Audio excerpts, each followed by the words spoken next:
25% गुंडागर्दी बिल्कुल खत्म हो गई है यूपी से। क्या है, अब उनको डर हो गया ना कि हमारा वो काका बुलडोजर बाबा है, छोड़ेंगे नहीं। अब यही है, बरेली में हो रहा है। इन्होंने अब कल शांत पड़ गया, नहीं तो ये शांत होने वाले थे। इन्होंने पूरी तैयारी कर रखी थी। 170 मस्जिदों में इन्होंने अपने आदमी इकट्ठे कर रखे थे। आरएसएस जरूरी है देश के लिए? बहुत जरूरी है। आरएसएस ने इस देश को एक ऐसे ऐसे नेता दिए हैं, ऐसे ऐसे राष्ट्रभक्त दिए हैं, जिसका एक सशक्त उदाहरण आप मान सकते हो। देश के यशस्वी प्रधानमंत्री नरेंद्र मोदी जी भी आरएसएस से ही आए हैं। ये भगवा के खिलाफ है। ये सारे सारे मोमडन को लाना चाह रहे हैं और हमारे हिंदुओं को बदनाम कर रहे हैं, हमारे राम जी को बदनाम कर रहे हैं। और जो लोग कुछ लोग मोदी जी के खिलाफ बोलते हैं, उसके लिए मैं बताना चाहूँगा, प्रभु श्री राम के समय में भी लोग उनकी निंदा करते थे, तो वो तो प्रभु श्री राम थे। तो निंदा तो हर युग में होती है, भगवान कृष्ण जी की भी हुई थी। मर्यादा पुरुषोत्तम थे, उनसे बहुत कुछ सीखने को मिलता है। बच्चों को, हमें, बड़ों को, सब हम उससे मर्यादित रह सकते हैं और बहुत ज़रूरी आज के समाज के लिए। जिस हिसाब से चीज़ें चली जा रही हैं, तो उस हिसाब से इनके आदर्शों पे चले। तो क्या राहुल गांधी वाकई में हिंदू आप मानते हैं, क्योंकि लोग उनके हिंदुत्व पे सवाल उठाते हैं? देखिए, हिंदुत्व पर सवाल जो देश की जनता उठा रही है वो सही उठा रही है। उसमें किसी भी प्रकार का, कहीं कहीं जनेऊ पहन लेता है तो कहीं टोपी पहन लेता है, कहीं कुछ कर देता है, कहीं बयान कुछ ऐसे देता है। नमस्कार दोस्तों, स्वागत है आप सभी का टीएनएन वर्ल्ड पर। मैं हिमाचल और वापस से जुड़े एक और खास चर्चा के साथ। जी हाँ दोस्तों, मेरी मौजूदगी इस वक्त दिल्ली के शालीमार बाग इलाके में है और आप जो मेरे पीछे लोग देख रहे हैं, ये रामलीला कमेटी के ही लोग हैं मेरे साथ और इस वक्त इन्हीं से ही जुड़ेंगे और जानने की कोशिश करेंगे जिस तरीके से मर्यादा पुरुषोत्तम भगवान श्री राम पर कभी उनके अस्तित्व पर भी सवाल जो है उठाए जाते हैं, लेकिन वहीं दूसरी ओर शालीमार बाग के लोग जो इतनी भव्य और दिव्य रामलीला हमेशा से करते हुए हैं। तो सबसे पहले हम जुड़ेंगे सर से। सर, क्या नाम हुआ आपका? सन्नी जैन, सनी। सनी जी शालीमार के ही हैं? शालीमार बाग के। सर, सबसे बड़ा सवाल ये है कि अगर राम जी के अस्तित्व को लेकर जो कभी सवाल उठाते हुए आए लोग, सबसे पहले उनको लेकर क्या एक जवाब है? क्योंकि दिल्ली की मुख्यमंत्री का कहना है कि राम जी की लीला के लिए कोई समय नहीं है। 12 बजे तक मतलब उन्होंने कोई समय ही नहीं बोला है। ये ऐसा है, सवाल तो उठते आए, लेकिन राम हमारी सनातन संस्कृति के हिस्से हैं। भगवान अवतार में आए थे वो, तो उन मर्यादा पुरुषोत्तम थे, उनसे बहुत कुछ सीखने को मिलता है। बच्चों को, हमें, बड़ों को, सब हम उससे मर्यादित रह सकते हैं और बहुत ज़रूरी आज के समाज के लिए। जिस हिसाब से चीज़ें चली जा रही हैं, तो उस हिसाब से इनके आदर्शों पे चलें तो बहुत हमें लाभ मिल सकता है। हमें, हमारे बच्चों को, जो आगे जाके इन संस्कारों को संभाल के रखें, सनातन संस्कृति को संभाल के रखें, तो उसकी बहुत ज़रूरत है हमें। सर, लोग कहते हैं कि कहीं ना कहीं राम राज्य जो है वो आ गया है, लेकिन इस पर लोग सवाल उठाते हैं कि केवल राम ही क्यों? अक्सर लोग कहते हैं कि राम राज्य पर ही ऐसा क्यों कि एक तरफा ही बात होती है। राम मर्यादा पुरुषोत्तम थे और मर्यादा बहुत ज़रूरी है। किसी भी सेंस में संयम होना चाहिए, मर्यादा होनी चाहिए, तभी हम देश का और स्वयं का विकास कर सकते हैं। हमारा घर अच्छा होगा, समाज अच्छा होगा, तभी देश अच्छा होगा। तो राम जी मर्यादा पुरुषोत्तम थे, तो हम उनको अपना आदर्श मानते हैं और हम चाहते हैं कि उन्हीं के जो सिखाए हुए हैं उन्हीं पर हम चलें, सब हम उन्हीं को फॉलो करें तो ज़्यादा अच्छा है। सर, मैं बात करूं जिस हम रामलीला मैदान पर मौजूद है, कब से जो है ये आयोजन शालीमार बाग के लोग कराते हुए आ रहे हैं इस रामलीला का? जी, 37 साल से हो रहा है ये आयोजन, 37 साल से हो रहा है और काफ़ी लोग लगे हुए हैं और अब तो इसने बड़ा विशाल रूप ले लिया, आपने भी सुना होगा। तो दिल्ली में एक अच्छा स्थान है इस रामलीला का और हमारा हर साल ये प्रयास होता है कि और अच्छा बेहतर इसको कर सकें और काफ़ी इस प्रयास में हम लोग आगे बढ़ रहे हैं। और अच्छा, सब अच्छा, मैं मुख्यमंत्री की जो है जो घर है, मैं उसी जगह से रिपोर्टिंग कर रहा हूँ, तो उनके बारे में क्या एक ख्याल रखते हैं यहाँ के लोग? उनका सहयोग और अपनी विधानसभा को लेकर कितना ध्यान है, तो इस पर क्या एक आपकी राय है? रेखा जी का बहुत सहयोग है, खुद भी मतलब धर्मपरायण है, तो हमें उनका बहुत सहयोग मिलता है। रामलीला में हो, दुर्गा पूजा में हो, होली हो, दिवाली हो, हर पर्व में मतलब विशेष सहयोग उनका रहता है। क्यों, खुद जो फॉलो करता है, जो धर्म को मानता है, जो अपनी संस्कृति को मानता है, तो वो हमारा भी साथ देता है। और रेखा जी का तो मतलब धर्म के लिए तो वो कुछ भी कर सकती है। अभी इतनी सुविधाएं दे रही हैं, रामलीला का टाइम बढ़ाया गया, डीजे का टाइम बढ़ाया गया, तो बहुत सुविधा हमें मिल रही है। उनका तो सब आशीर्वाद है। सर, नमस्कार। नमस्कार। एक मैं बता रहा हूँ इसमें और आपको मैं रोशनी देना चाह रहा हूँ। आप एक बार अपना परिचय दीजिए। गुप्ता एजी ब्लॉक में रहता हूँ मैं। दीदी का केवल शालीमार बाग में ध्यान नहीं है, वो पूरी दिल्ली को सुधारना चाहती है। जो दिल्ली हमारी इतनी नरक बन गई थी, आज हम एक हल्का सा ठंड महसूस कर रहे हैं कि हमारी दीदी आई है, तो बहुत ही अच्छा है और रिलीफ महसूस कर रहे हैं हम। अच्छा सर, आप शालीमार के लोग हैं, एक पर्सनल सवाल पूछेंगे, क्या केजरीवाल जी की याद नहीं आती? क्योंकि दिल्ली वालों ने काफ़ी जो है हम केजरीवाल से बड़े परेशान हो गए थे जी। आप उसका नाम ही मत लो, ऐसे पवित्र जगह में ऐसे आदमी का नाम हमें शोभा नहीं देता। सर, हनुमान भक्त बताते थे वो अपने आप को। वो हनुमान भक्त है, लेकिन जो टोपी पहन के आता था ना और जो पहन के आता मुसलमानों की, वो भी रूप हमने देखा हुआ है उसका। वो केवल क्या था, अंदर बिल्कुल टिप टॉप, शादी में जान टिप टॉप, बाहर जब आता था कमीज ऊपर, चप्पल पहन के, ये सब ड्रामे थे। रेखा जी आज जैसे घर में जैसे शालीमार बाग, ऐसे दिल्ली के अंदर है। आप कभी भी चले जाओ, मोदी जी जिस रूप में घर में रहते हैं उसी रूप में वो बाहर भी है, दिखावा नहीं है। आज हम बाहर विदेश में जाते हैं, हमारा नाम रोशन होता है कि इंडिया के लोग हैं। इससे पहले इंडिया को बिल्कुल नकारा जाता था, हमें इज्जत से नहीं देखा जाता था। हमारे मोदी जी और रेखा जी राम और हनुमान जी के रूप में हमारे दिल्ली में आए हैं। सर क्या बात कर रहे हैं, ये बात आप मतलब कमेंट कर रहे हैं? बिल्कुल कमेंट कर रहा हूँ कि राम है तो हमारे मोदी जी, हनुमान जी है तो हमारी रेखा जी। अच्छा, पर सर उन्हीं प्रधानमंत्री पर लोग जो है, जैसे मैंने केजरीवाल जी का सवाल पूछा, उन्हीं के ही जो विपक्षी दल हैं वो आज उनसे गद्दी छोड़ने की जो है बात कर रहे हैं और कहीं ना कहीं उनको चोर, लुटेरा, पता नहीं मतलब तरह तरीके की जो है शब्दावली का इस्तेमाल कर रहे हैं। उसका उत्तर मैं देता हूँ, जो आदमी चोर होता है ना उसका सब चोर दिखाई देते हैं। अच्छा, हाँ, और प्रशंसा किसी की देखी नहीं जाती किसी को। क्यों चाहता है यार मैं रहूँ, मैं कैसे रहूँ भाई? तूने पंजाब का भी नाश कर दिया, दिल्ली का भी नाश कर दिया, अब भागता फिर रहा है तू, हम बुला रहे आ नहीं रहा। ऐसा नहीं है जी, मोदी जी बिल्कुल निष्पक्ष बहुत अच्छे प्रधानमंत्री हैं और हम चाहते हैं वो 50 साल तक हमारे साथ हमारे प्रधानमंत्री रहे। बहुत बहुत शुक्रिया सर। आपका क्या नाम है? अशोक गद्देवाला के नाम से मुझे पहचाना जाता है। अशोक सर, सबसे पहले सवाल जो है इस रामलीला की मैं बात करूं, जैसे भैया ने बताया 37 साल, तो सर यहाँ पर भीड़ को लेकर क्या जो है सुविधा है लोगों को, और क्या क्या मतलब ऐसी चीज़ें हैं जो शालीमार बाग को अलग बनाती है? यहाँ पूरी सुविधा है इस रामलीला की, पूरा सिस्टम वैटिक है, सारे बाउंसर लगाए हुए हैं, सब सिस्टम से यहाँ लाखों आदमियों की भीड़ होती है। मतलब रोज़ की रोज़ यहाँ पैर रखने की जगह नहीं। ये रामलीला दूसरे नंबर पे क्या, पहले नंबर पे पिछली बार आई थी नव भारत टाइम्स में, एमडी में। और इस रामलीला का जितनी तारीफ़ की जाए उतनी कम है। यहाँ लोगों को बड़ा चाव है रामलीला देखने का, और बढ़िया मतलब मेला लगता है 10 दिन का, और खूब मतलब बढ़िया सर रौनक। यहाँ पर भगवान की जो है लीला दिखाई जा रही है, रामलीला, और जब इतने सालों का इंतजार जब लोगों का ख़त्म हुआ, यानी मैं अयोध्या के राम मंदिर की बात कर रहा हूँ, और उसके बाद जो है वहाँ पर शिलान्यास हुआ हर तरीके से, तो उसको आप किस तरीके से आज देख रहे हैं? जैसे लोग आज भी उन पर कहते हैं कि जो अच्छा फैसला नहीं था और एक तरफा फैसला था और गलत फैसला था, ऐसी भी जो है आज भी बातें होती देखो, लोगों का काम है कहना, वो तो कहते रहेंगे। अच्छे काम करो तो भी बुराई, बुरे काम करने वाले का तो है ही बुराई। अब आप कह रहे थे केजरीवाल वाली बात जो है, वो केजरीवाल इतना गलत और भ्रष्टाचार था कि 12 साल में उसने दिल्ली को बिल्कुल डुबो दिया। गलती से अगर अब की बार और आ जाता तो मेरे ख्याल दिल्ली छोड़ के लोगों को भागना पड़ता। अब जब से रेखा गुप्ता जी आई हैं दिल्ली में, क्या पूरे उसमें इंडिया में 5 जो मुख्यमंत्री हैं उनमें गिनती आने लगी सिर्फ 6 महीने के अंदर अंदर, बहन रेखा गुप्ता की। है? सर विकास दिख रहा है मतलब लोगों को? दिख नहीं रहा, हो रहा है।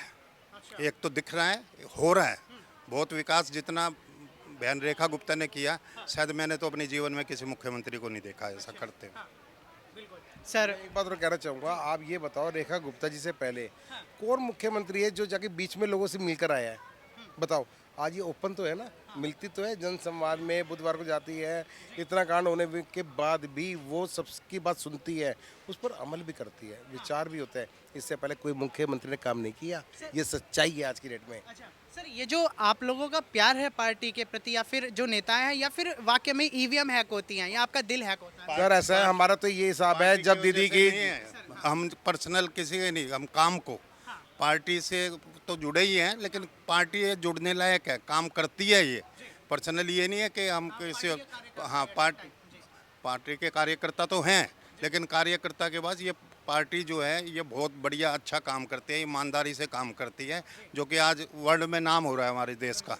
और नहीं तो कहाँ कितने 10वें नंबर पे आ गया था, जो आज दूसरे तीसरे नंबर पे होगा मेरा ख्याल।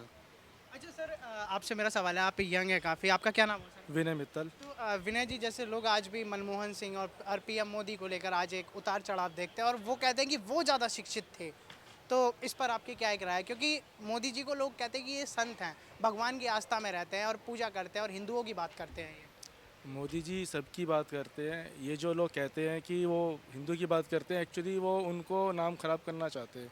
मोदी जी पूरे हिंदुस्तान के विषय में सोचते हैं, उनके लिए कोई अपना पराया नहीं, उनके लिए हर भारतीय उनका अपना घर का सदस्य है, और वो हर भारतीय के लिए निरंतर दिन रात तत्पर मेहनत करते हैं, परिश्रम करते हैं पूरी दुनिया के आगे, ताकि हिंदुस्तान और आगे बढ़े और तरक्की ऊंचाइयों पे जाए, जो कि पहले कभी था नहीं और जो अब जाके हुआ है।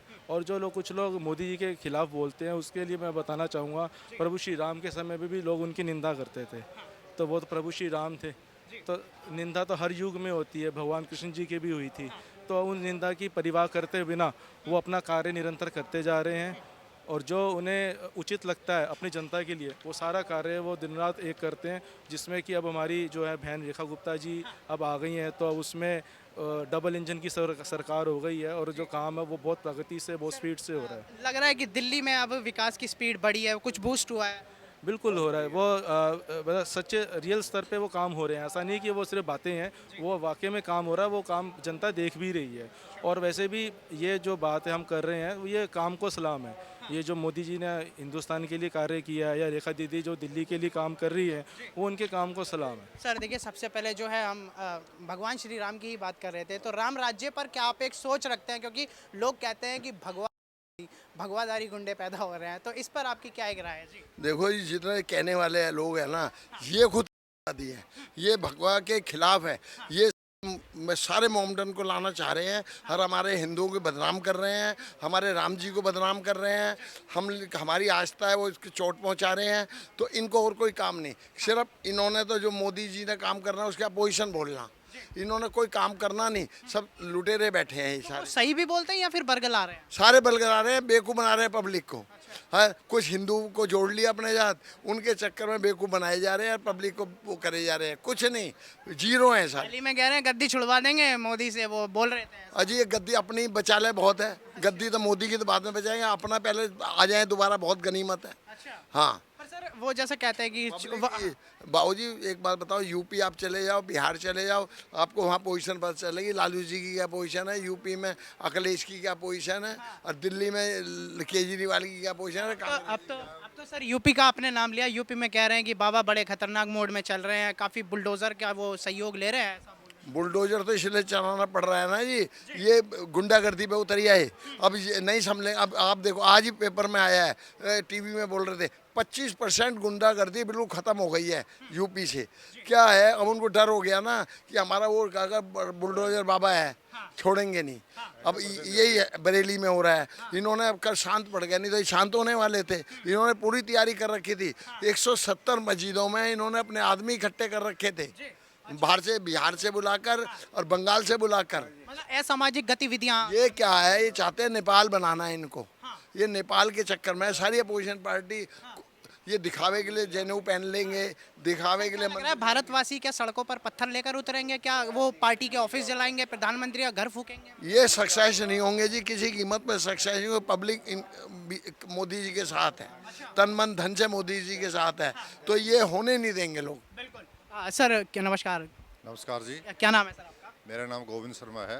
गोविंद सर, राम राज्य को लेकर आप क्या बोलते हैं? क्योंकि जो है अपोजिशन देश का यानी विपक्ष वो कह रहा है कि मोहब्बत के आड़ में नफरत घुसा रहे हैं, वो भी राम के नाम पर। ऐसा राहुल का बहुत बार बयान आ चुका है। देखिए ये उनकी सोच है, वो कुछ भी कह सकते हैं, क्योंकि उसके बारे में बहुत ज़्यादा भगवान राम जी का मंचन हो रहा है, पवित्र स्थान पर हम खड़े हैं, क्योंकि उसके बारे में जितना कुछ कहा जाए वो कम है, क्योंकि उसने अपनी सुध बुद्ध खो रखी है और एक ही मकसद है उसको किस तरीके से देश को अस्थिर किया जाए, और ये उसकी चाल जो है कभी भी सक्सेस नहीं होगी, कामयाब नहीं होगी। अच्छा सर, आप काफ़ी एक्सपीरियंस है, तो क्या राहुल गांधी वाकई में हिंदू आप मानते हैं? क्योंकि लोग उनके हिंदुत्व पे सवाल उठाते हैं। देखिए हिंदुत्व पर सवाल जो देश की जनता उठा रही है वो सही उठा रही है, उसमें किसी भी प्रकार का कहीं कहीं जनेऊ पहन लेता है तो कहीं टोपी पहन लेता है, कहीं कुछ कर देता है, कहीं बयान कुछ ऐसे देता है जो हिंदू विरोधी उसके जैसे हिंदू हिंसक होता है वो एक बयान।